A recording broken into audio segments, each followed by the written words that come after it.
लेकिन चेला कहता है कि गुरुजी एक आज्ञा बताएं। गुरुजी ने कहा बताओ चेला।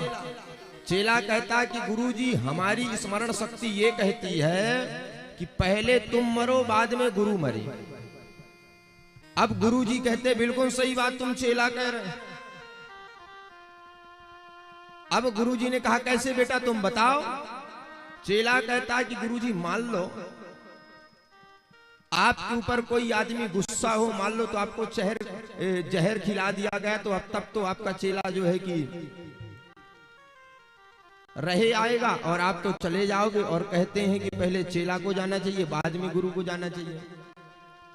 गुरुजी ने कहा बिल्कुल सही बात है चेला, कहीं भी अगर हम नाश्ता करें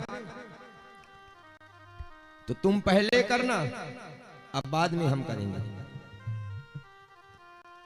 अब एक जगह जो है कि गुरुजी गए और जैसे ही गुरुजी गए तो चेला ने, एक चेला जो है कि जजमान के घर तो बढ़िया काजू कतली उतली माल पुआ लेके आया। बोले गुरुजी पाइए। इतने में चेला बोलता गुरुजी। गुरुजी कहते हाँ चेला। बोले गुरुजी हाथ नहीं लगाना। गुरुजी को बात याद आई कि हाँ चेला ने सही कहा था, क्या पता ये जहर मिला दिया हो। चेला ने कहा गुरुजी पहले हम खा रहे हैं। एक पीस उसने तरबूज की खाई। गुरुजी ने कहा कैसा ठीक है। चेला ने कहा बहुत बढ़िया। अब गुरुजी बोले हम पाए। चेला ने कहा नहीं गुरुजी। गुरुजी ने कहा क्यों।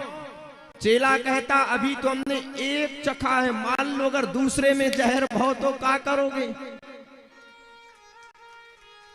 अब गुरुजी बोलते हैं ये बात भी सही है। अब जैसे ही उसने दूसरा खाया, दूसरे खाने के बाद गुरुजी ने कहा कैसा है। चेला ने कहा गुरुजी ये भी ठीक था, आप बिल्कुल सही कह रहे थे। अब जैसे ही गुरुजी उठाए तो चेला कहता मान लो गुरुजी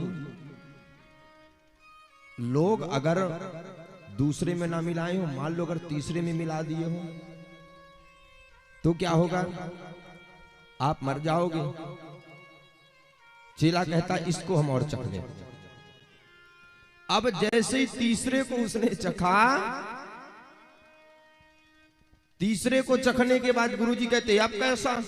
बोले ये भी ठीक था। अब क्या बच रहा, छिलका। धीरे धीरे समझना। अब धीरे धीरे चेला ने सब सपाटो कर दो। अब गुरुजी के आंखन देखत देखत सब खत्म। और जो जजमान